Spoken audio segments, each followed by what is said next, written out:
본래 목표를 기도하는 교회가 되자 이렇게 정해놨습니다. 그런 교회가 되면은 우리 주님께서 얼마나 기뻐하시는지 모릅니다. 예수님은 내 집은 기도하는 집이다 일컬음을 받으리라 그랬는데 여기 와서 내가 기도의 사람이 되어서 기도하면은 예수님의 마음이 얼마나 기쁠까 한번 생각해보면 좋습니다. 그래서 설교도 거기에 맞추어서 하려고 하고 있습니다. 지금은 개인 기도를 해서 응답을 받아 기도에서 수지맞은 사람들을 소개를 하고 있습니다.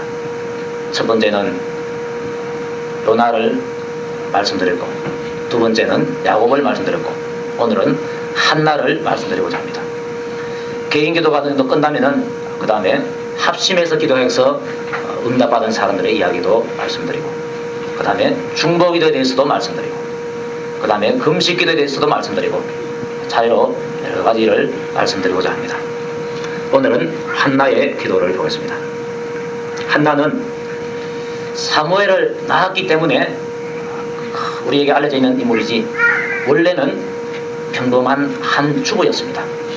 한 남편을 섬기는 아내였는데 그 남편은 바로 엘가나였습니다. 그는 에브라임 지파에 속해 있는 사람인데 에브라임 지파에 속해 있는 땅에 살았는데 라마 다빔 소빔에 살고 있는 사람이었습니다. 산지에 살고 있는 걸 봐서 그렇게 높은 계층은 아니고 그저 평범한 계층의 사람이다 그렇게 생각하면 됩니다.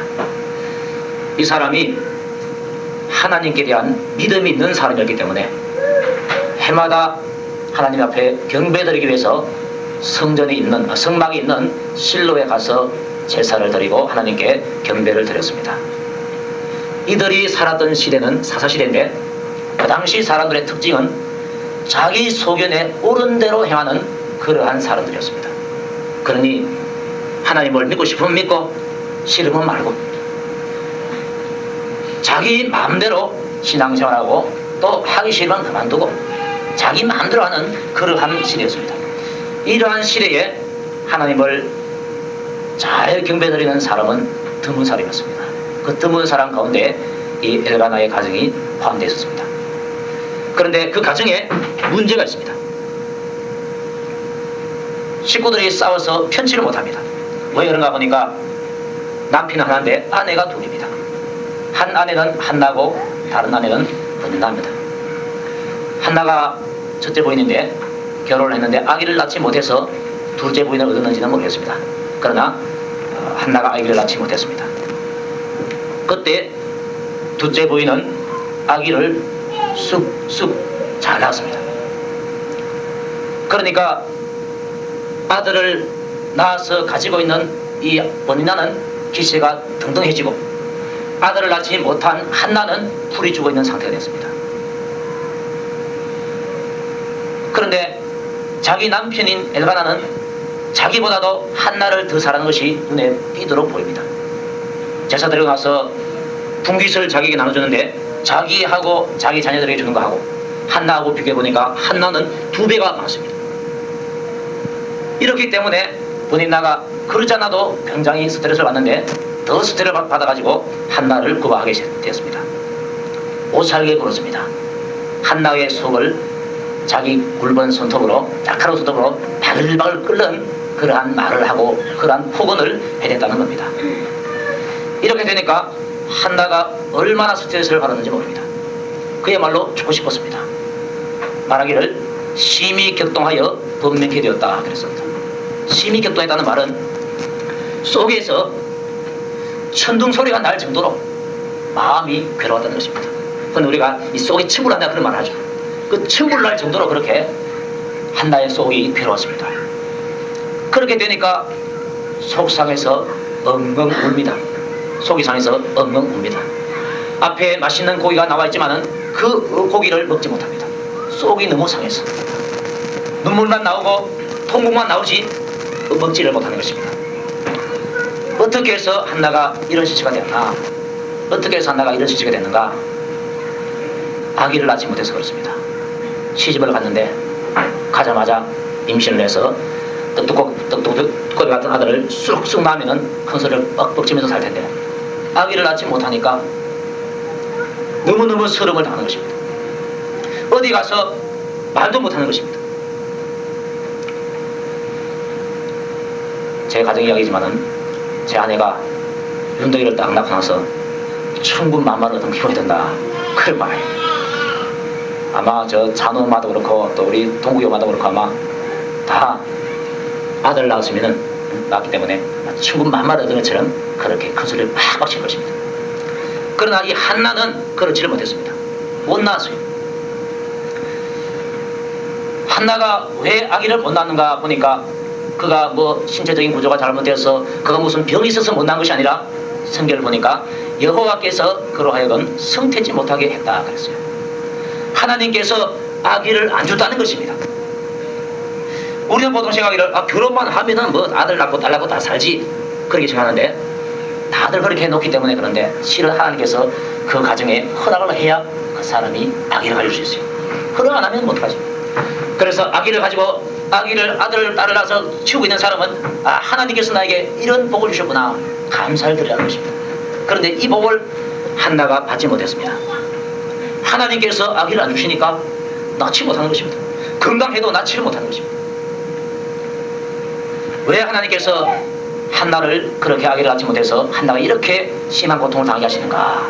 그분은 사랑의 하나님이시고 정말로 좋으신 하나님이시고 자기 아들을 우리를 위해서 보내주실 만큼 죽음에 내어주실 만큼 좋으신 분이신데 왜 그렇게 이 한나를 괴롭히고 있는가? 한나가 괴로움에 빠져서 고통을 당하게 하고 있는가? 그분이 뭐 크게 잘못한 것도 없고 아주 믿음의 사람인 것 같은데 왜 그렇게 하는가? 하나님께서 왜 그렇게 한나를 고통 중에 몰아넣는가? 성경을 보면은 그 답이 나와 있습니다. 한번 따라합시다. 기도하라고, 울며 부르짖으라고. 여기 바로 답입니다. 기도하는데 그냥 하지 말고 울며 부르짖으면서 통곡하면서 기도하라고 하나님께서는 한나를 그 고통 속에 몰아넣게 된 것입니다. 그러면 그 좋으신 하나님께서 왜 그렇게 한나가 울며 통곡하며 부르짖도록 그렇게 기도하도록 그렇게 몰아넣으셨는가? 큰 복을 주시기 위해서 그렇습니다. 큰 은혜를 주시기 위해서 그렇습니다. 그를 통해서 흔히 하는 말로 대박을 터뜨리기 위해서 하나님께서는 그에게 그 고난을 허락하게 된 것입니다. 달리 말하면 복받을 그릇을 지금 준비시키고 있는 것입니다. 그릇이 좋아야 거기에 담는 것도 좋은 것을 담을 수 있습니다. 우물 있는 바가지에다가 거기다가 밥을 담을 수가 없어요. 깨끗한 그릇에다가 맛있게 생긴 맛있게 지어진 밥을 담는 겁니다. 하나님께서는 한나를 복받는 것, 그것도 보통 복이 아니라 이스라엘에서 가장 제일 가는 아들 하나 주고 싶어서 가장 좋은 복을 주고 싶어서 지금 고난 속에서 달구고 있는 것입니다. 이 사기 그릇도 한 번 구워낸 거하고 두 번 구워낸 거하고 세 번 구워낸 거하고 다릅니다. 많이 구울수록 그 그릇은 좋은 그릇이 됩니다. 하나님께서 한나는 괴롭지만은 그 괴로워하는 한나를 통해서 그 한나의 괴로움을 통해서 좋은 그릇을 만들려고 이렇게 고난을 허락하게 된 것입니다. 그에게 나중에 사무엘을 주지 않습니까? 그런데 그 사무엘이 이스라엘의 모든 백성들 가운데서 가장 뛰어난 인물입니다. 이스라엘 선지자 가운데서 가장 뛰어난 선지자입니다. 이스라엘 제사장 가운데서 이스라엘의 사사 가운데서 가장 뛰어난 사사가 바로 사무엘입니다. 흠을 잡을 데가 없을 정도로 완벽한 살이 바로 사무엘입니다. 이런 좋은 아들을 한나에게 주려고 그를 통해서 낳게 하기 위해서 한나를 지금 계속 달구고 있는 것입니다. 고난 속에 넣어서 그의 죄를 깨끗이 씻고 그의 그릇을 깨끗하게 하고 그의 그릇을 복되게 그렇게 작업을 하고 있는 것입니다. 그런데 그 사실을 한나 자신은 알지 못합니다. 한나는 몰라요. 하나님은 자기 계획 가운데서 내가 이스라엘에 아주 훌륭한 선지자 하나를 보내주고 싶은데 누구를 통해서 내가 보내줄고 바라보니까 한나가 제일 마음에 들었습니다. 내가 메시아를 이 땅에 주고 싶은데 누구를 통해서 이 땅에 보내줄고 보니까 처녀 마리아가 제일 마음에 들었습니다. 마음에 드니까 그를 통해서 복을 주고 마음에 드니까 한나를 통해서 지금 사무엘이라는 아이를 주려고 하고 있는 것입니다. 그런데 사무엘은 하나님께서 쓰시고 싶은 아들입니다. 한나 품에서 크는 것을 원치 않고 이 아이는 하나님의 품에서 커야 하는 아이입니다. 그러기 위해서는 아들을 바칠 수 있는 마음을 한나에게 준비를 시켜줘야 됩니다. 그 마음을 어떻게 해서 가지는가? 고통 속에서 그 마음이 나오더라는 것입니다. 고통 나지 않으면 포기할 수가 없어요. 오늘 찬송에다 보니까 큰 풍파 일어나는 것, 그 다음에 뭡니까? 세상 줄 끊음 일세. 그렇습니다. 큰 풍파가 일어나는 게 왜 일어나느냐? 세상 줄 끊기 위해서 일어난다는 것입니다. 그 풍파가 일어나면 세상 줄이 다 끊어지게 됩니다. 어떤 사람은 돈 벌어야지, 돈 치우죠. 돈 없으면 서론 받아, 돈 있으면 큰 소리 쳐. 돈 벌기 위해서 밤에 잠도 안 자고 열심히 일해서 돈을 많이 벌어놨는데 병이 나버렸어요. 병원에 가니까 당신 암입니다. 죽을 준비하세요. 그렇게 말하면 돈을 포기하게 됩니다. 선생님, 내 벌었던 돈 이거 다 드릴 테니까 제발 나를 좀 살려주세요. 수술해서라도 저를 살려주세요. 간절히 매달릴 것입니다. 그 사람에게 큰 풍파가 없는데 돈 내놔라 하면 안 해놓습니다. 큰 풍파가 닥치면 이게 무슨 소용이냐, 돈이 무슨 소용이냐, 다 가져라. 나는 생명 갖겠다. 그때 가서야 가장 중요한 것을 택할 수가 있는 것입니다. 하나님께서 한나에게 요구하신 것이 바로 그것입니다. 여인이 아들을 낳으면 그 아들을 어떻게 잊을 수 있겠습니까? 하나님께서 그 아들 나에게 다오 그러면은 주고 싶은 마음이 누가 있겠습니까? 아무도 주고 싶은 마음이 없습니다. 하나님 아버지, 제가 뱃속에서 키워서요, 제가 아파서 배 아파서 난 아들인데요, 얼마나 귀한 아들인데 이것을 하나님께서 가지고 가려고 하십니까? 하나님 이거 실수 아닙니까? 아마 이렇게 말할 거죠. 어떤 교회에서 중직을 맡고 있는 부부가 자기 아들이 고려대학을 나오고 대학원을 지금 졸업하려고 하는데 어느 날 자기에게 와서 하는 말이, 아버지, 저 선교사로 나가기로 결심했습니다. 이렇게 하더니 눈이 휘둥그레 쳐버렸어요. 왜? 아들이 내 품 안에 있어야 되는데 나를 떠나서 선교사로 간다. 어디 가느냐? 아프리카 책감도 있는 데로 간다. 이거 부모가 허락하지 않았습니다. 그 교회에서 신앙생활을 오래 하고 중직을 맡고 있습니다. 불구하고 자기 아들이 국내에서 목회를 하는 그런 건 괜찮은데 왜 햇볕이면 저 멀리 책감동이 안 데로 가느냐? 가면은 더 이상 보지 못합니다. 평생에 아들 얼굴 몇 번 보겠습니까? 안식년이 되면은 약 4년이나 7년마다 한 번씩 오는데 그때 잠깐 보고 또 떠나보내야 됩니다. 그러니 아들 잃는 거와 똑같습니다. 도무지 아들을 보내고 싶지 않아서 그 아들을 위해서, 그 아들을 향해서 설득합니다. 너 목사하려면은 이 국내에서 해라, 국내에서 해라. 왜 햇빛만 선교사를 가려 하느냐? 가지 마라, 가지 마라. 막 말했습니다. 안 되니까 자기 담임 목사님한테 가서, 목사님 우리 아들한테 좀 말해주세요. 그러고 또 다른 목사님한테 가서 만나면은, 목사님 우리 아들한테 선교사를 가지 말고 이 국내에서 좀 목회하도록 해주세요. 부탁을 하고. 그런데 하나님께서 이 아들을 부르시니까 이 아들의 마음이 굽혀지잖아요. 결국은 포기할 수밖에 없잖아요. 아들 하나, 그것도 어린 아이도 아니고 다 큰 아들 하나, 장가보내서 이제 살림을 해줘야 되는 아들 하나도 사랑하니까 포기를 할 수가 없더라고요. 국내에 있는 건 괜찮은데 왜 햇빛이면 해외에 가느냐? 포기할 수 없다는 거예요. 그런데 하나님께서 한나에게 아들 하나를 주어서 그 아들을 한나의 손에서 크는 것이 아니라 하나님의 제사장에게 와서 거기에서 자라게 해야 되는데 이거 어떻게 해서 한나가 그렇게 감당할 수 있겠는가? 만약에 결혼하자마자 아들 하나 딱 주어서 그 아들을 너 여기서 있지 말고 하나님의 성전에 갖다 바쳐라, 그렇게 하면 아마 한나가 안 빼앗기려고 할 것입니다. 안 빼앗기려고 할 것이요. 그런데 고난을 주니까 자식을 포기할 수 있는 그런 마음을 심었습니다. 그것도 한 번에 고난이 아닙니다. 몇 년마다 이런 고난을 겪었는데 어느 시점에 갔어요. 그때서야 비로소 아들을 포기할 수 있는 그런 마음이 생겼습니다. 그것이 11절에 나왔습니다. 여호와여, 만일 주의 여종의 고통을 돌아보시고 나를 생각하시고 주의 여종을 잊지 아니하사 아들을 주시면 내가 그의 평생의 그를 여호와께 드리고 삭도를 그 머리에 대지 아니하겠나이다. 이렇게 소원하게 됩니다. 아들을 포기할 수 있는 그 마음이 준비되었을 때 그 그때 가서야 비로소 복받을 그릇이 이미 준비되었다. 그렇게 말하셨습니다. 하나님께서 이렇게 준비시키려고 여태까지 아들을 안 준 겁니다. 아들 안 줘도 주위에서 자기를 스트레스 안 주면 이 기도가 안 나옵니다. 아들이 없는데 주위에서 버린나가 격동을 시키고 범민케 하고 속을 바글바글 끓고 천둥소리를 내게끔 할 만큼 천국 나올 만큼 그렇게 속을 끓으니까 이런 포기가 나오는 것입니다. 큰 풍파가 일어나니까 세상 줄이 포기되더라는 것입니다. 큰 풍파가 일어나니까 아들을 포기할 수 있는 그런 마음이 생기게 되더라는 것입니다. 이때가 바로 뭡니까? 하나님께서 복 줄 수 있는 때가 되었다는 것입니다. 하나님께서 이때를 기다렸습니다.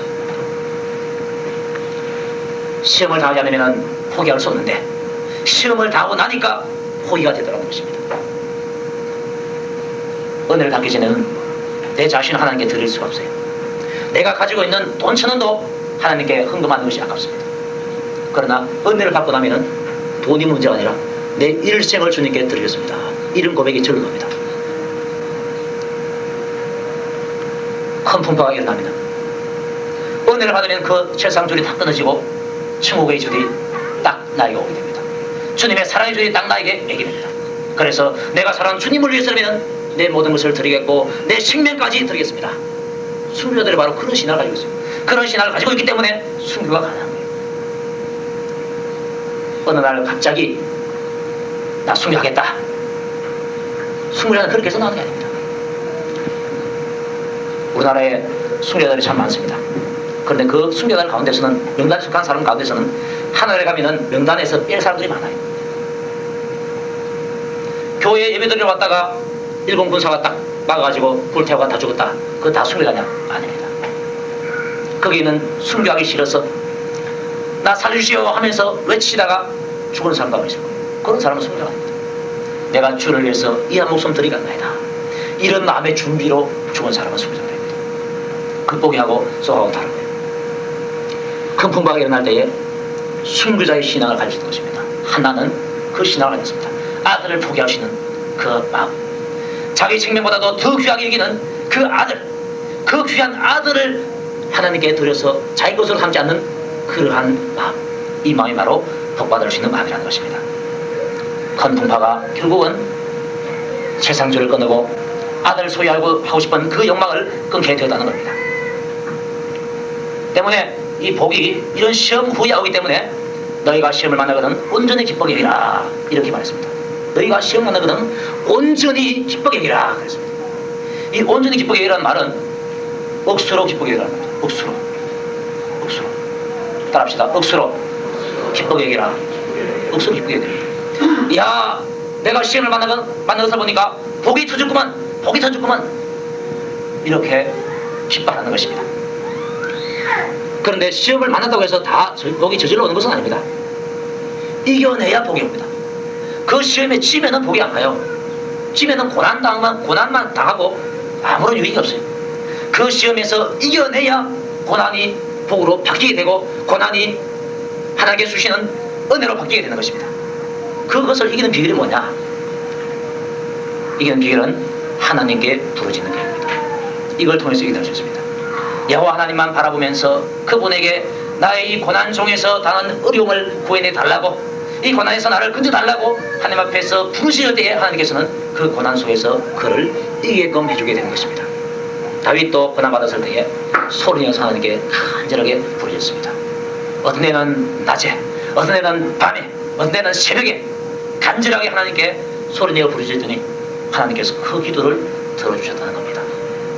평소에는 보통으로 기도합니다. 그러나 고난 당했을 때에, 시험 만났을 때, 그때는 부르짖는 기도를 하라고 말하고 있습니다. 부르짖는 기도가 뭐냐? 제가 계속적으로 부르짖는 기도를 하라 그렇게 말하고 있는데, 요날을 보니까 물고기 뱃속에서 죽음의 고통을 당하고 있는데 죽음의 고통 속에서 하나님께 부르짖었다 그랬습니다. 그러니 하나님께서 그 소리를 들어주셨다 그랬습니다. 또 야곱을 보니까 울면서 그에게 간구했다. 그게 바로 부르짖는 거 아닙니까? 나에게 복을 주세요. 복을 안 주면 내가 살지 못합니다. 나에게 복을 주세요. 복을 주세요.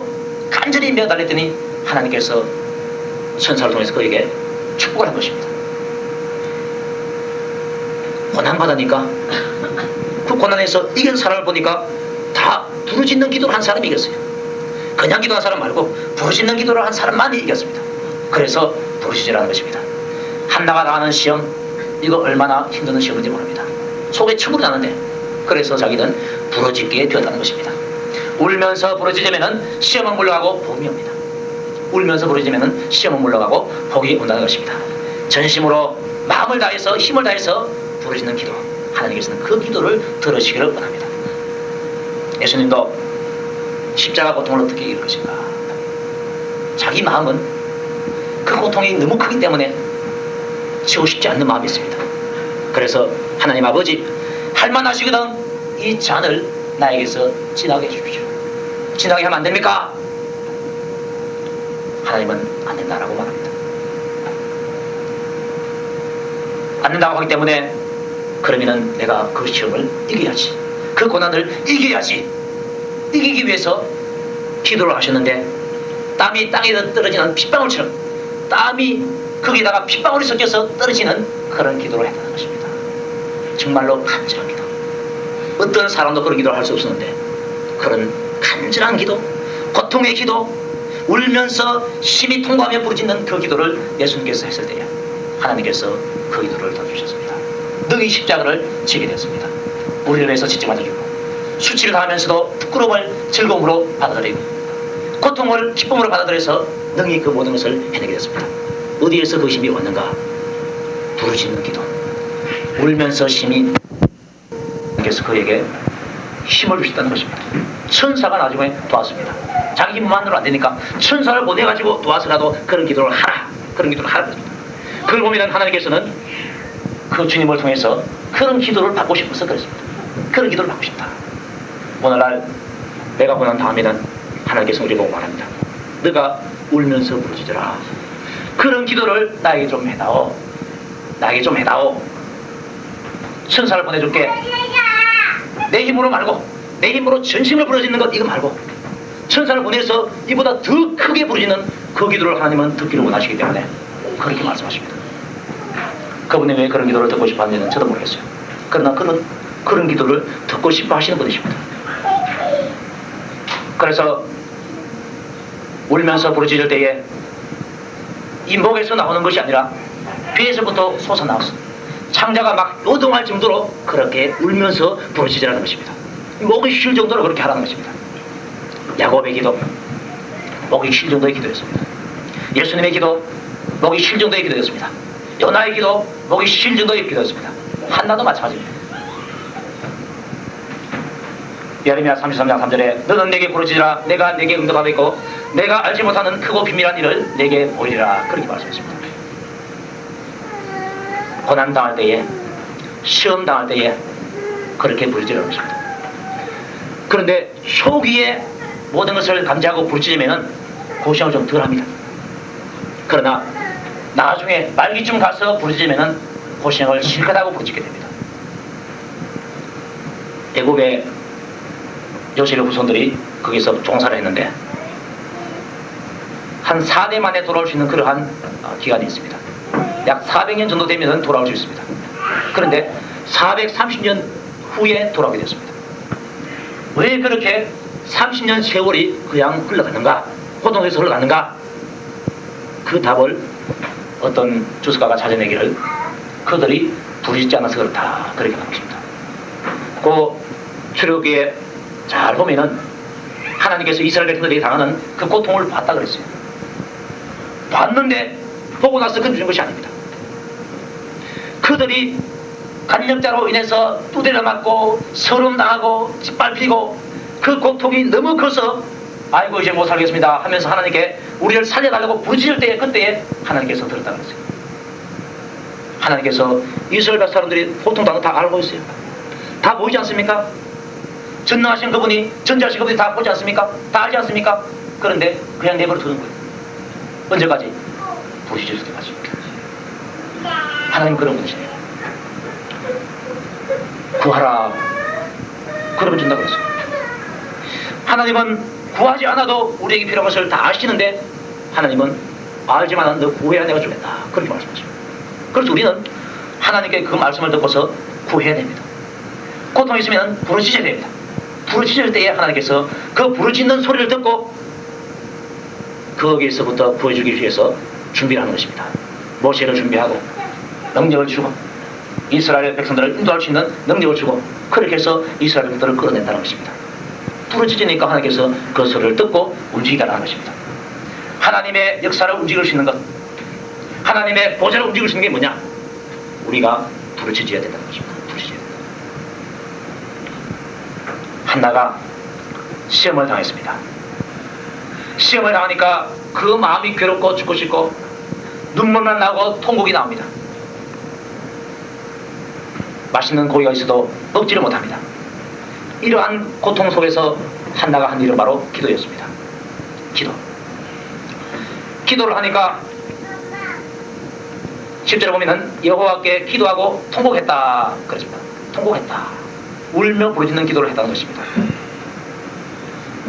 때로는 우리가 인생을 살아가면서 우리 가정에 어려움이 있어서 시험당할 때가 있고 내 몸이 아파서 시험당할 때가 있고 돈이 없어서 시험당할 때가 있고 친구들끼리 다투어서 또 친척들끼리 이웃끼리 다투어서 또 교회 문제 때문에 이 나라 문제 때문에 우리 마음이 괴로울 때가 있습니다. 그때에 한나가 한 것처럼 그렇게 울며 부르짖으면서 기도하는 것입니다. 기도하고 통곡하는 것입니다. 그리고 12절에 보면은 여호와 앞에 오래 기도했다라고 말하고 있습니다. 기도하고 통곡했다는 말이 있고 그 다음에 여호와 앞에 오래 기도했다라고 말하고 있습니다. 그 시간이 몇 시간인지는 모릅니다. 그러나 지쳐서 말을 제대로 하지 못할 정도로까지 오래 하게 됐습니다. 부르짖으면 그렇습니다. 부르짖으면서 여호와 앞에 자기의 심정을 쏟아 부은 겁니다. 하나님 아버지, 내 심정이 지금 이렇습니다 하면서 울면서 부르짖는 그러한 기도를 하게 됩니다. 만약에 우리가 그 옆에 있다면 한 여인의 울음소리를 들을 수 있어요. 울면서 뭔지 모르지만 막 부르짖는 그 소리를 들을 수 있어요. 어떤 사람은 그 사람을 이해하지 못한 사람은 아이고 저 사람 미쳤냐 아마 그렇게 말할지도 모르겠어요. 누구야 미쳤다고 말하든지 말든지 하냐 아무 상관없이 하나님 앞에서 울면서 부르짖고 자기의 심정을 토해내는 것입니다. 그렇게 울고 부르짖고 나니까 힘이 없어. 나중에는 그저 힘이 없어가지고 말을 해도 말이 안 나와요. 그것만 입술만 동하지 말이 안 나와요. 엘리가 그걸 보고 아이고 저 여자 저거 술 취했구만. 응? 어디서 포도 좀 먹고 취해가지고 여기 와서 이렇게 퍼들어져 있구만 이런 식으로 말했습니다. 그러나 한나는 자기의 심정을 하나님께 토해냈습니다. 간절한 마음으로 심정을 토해냈고 울면서 토해냈고 그렇게 하니까 목은 쉬고 힘은 빠지고 창견은 뒤틀리고 그러나 응답받을 때까지 거기서 계속해서 있습니다. 야곱처럼 야곱이 밤중부터 시작해서 날이 제일 정도가 될 때까지 잡고 있었으니까 얼마나 힘이 빠지겠습니까? 아마 초조금이 될 정도로 그렇게 힘이 빠졌을 것입니다. 그러나 나는 복을 받아야 됩니다. 응답을 끌어내야 됩니다. 요 하나 때문에 그 손을 놓지 않았습니다. 한나가 바로 그랬다는 것입니다. 오래도록 기도했습니다. 목소리가 안 나올 정도로 그렇게 기도를 했습니다. 기도하니까 응답이 그때 가서 왔습니다. 엘리가 축복합니다. 평안히 가라. 이스라엘의 하나님이 너의 기도하여 구한 것을 허락하시기를 원하노라. 아멘입니까? 이렇게 보셨습니다. 엘리는 무능한 사람이었습니다. 영안이 아주 어두운 사람이었습니다. 그런데 하나님께서 그 사람을 통해서라도 한나에게 복을 주려고 하고 있는 것입니다. 평안히 가라. 이스라엘의 하나님이 너의 기도하여 구한 것을 허락하시기를 원하노라. 이거 한나가 기도했던 말입니다. 한나가 정말로 꿈에도 기도했던 그 말이 바로 그 축복의 말인데 이 축복만을 하는 말을 듣기까지는 한나가 얼마나 많은 괴로움의 세월을 보냈습니까?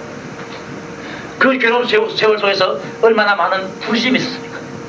부르짖음의 끝에 가서 야곱의 날이 쉬었을 그때에 복을 받은 것처럼 부르짖음의 끝에 가서 힘이 다 빠졌을 때 그때에 하나님께서 애를 통해서 그에게 축복을 하셨다는 것입니다. 그래서 나아들이 누굽니까? 사무엘입니다. 사무엘. 과연 한나는 사무엘을 낳았을 때에 수고한 그대로 바쳤습니다. 보통 자kim 3일이라는 말이 있는데 아기를 낳기 전에는 그렇게 서운했다가 아들을 낳고 난 이후에는 아이고 하나님 안 그러면 안 됩니까? 안 바치면 안 됩니까?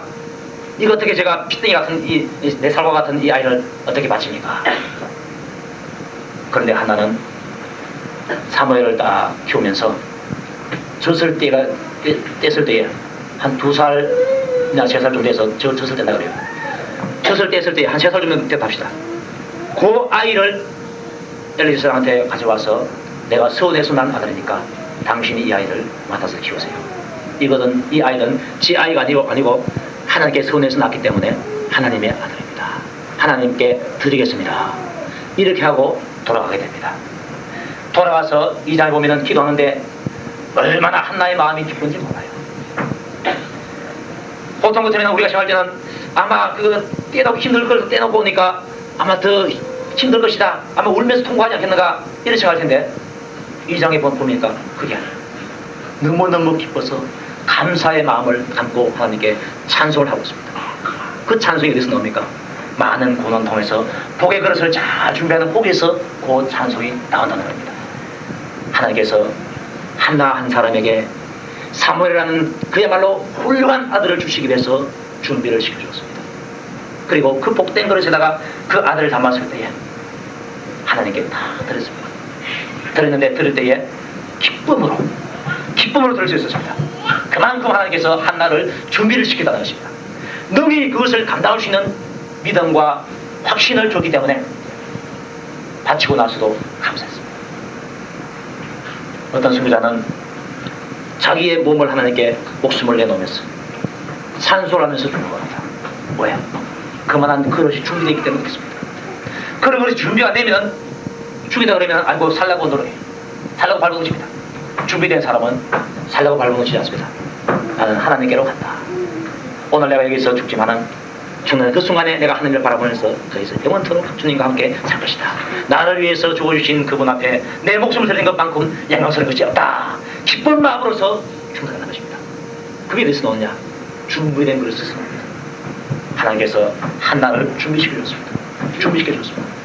그가 많은 고난을 당했습니다. 그 고난은 누구나 아기를 못 낳은 사람은 당할 수 있는 고난입니다. 그러나 그때에 그가 하나님께 간절히 부르짖는 것이 중요합니다. 우리가 이 세계를 가면서 누구나 다 슬픈 일도 있고 기쁜 일도 있고 어려운 일도 있고 쉬운 일도 있고 다 그래. 그런데 고난 당할 때가 있습니다. 그때에 나도 당하고 이웃집에 예수 안 믿는 사람도 당하고 아무것도 당하고 아무것도 다 당하는데 뭐 어떨까? 그렇게 여사로 지나가지 말라는 것입니다. 그것을 고난으로 받아서 내가 손해볼 것이 아니라 그 고난을 시험으로 이기고 내가 이 시험을 이김으로 말미암아 온전히 하나님의 그 복을 끌어내겠다. 이런 마음을 가지면은 여러분의 생활에 유익하다는 것입니다. 여러분의 신앙생활에 유익되다는 것입니다. 우리는 이왕이면 유익된 방향으로 나가야 됩니다. 유익된 방향. 내게 득되는 방향으로 나가야 됩니다. 너희 중에 고난 당한 자가 있느냐? 가만히 있지 말고 아이고 내 팔자야 하지 말고 그 사람은 기도하라는 것입니다. 다 합시다. 저는 기도할 것이요. 기도하는 것입니다. 어떤 기도입니까? 울면서 부르짖는 기도. 하나님을 의지해서 살아보겠다. 하나님 앞에 내 모든 심정을 토해내보겠다. 그렇게 울면서 몸부림치는 기도를 하라는 것입니다. 그 기도가 기도하는 그 사람을 살립니다. 그 기도가 여러분을 살립니다. 고난에서 구해내고 시험에서 구해내고 하나님의 보좌를 움직여서 고난이 변하고 복이 여러분 가정에 통째로 불러오도록 그렇게 하는 기도가 되는 것입니다. 여러분들이 이것을 깨닫고 고난당할 때에 그냥 넘기지 마시고 하나님 앞에 부르짖는 기도를 해서 그 고난을 복으로 바꾸어서 살아가는 여러분 되시기를 주의 이름으로 축원합니다.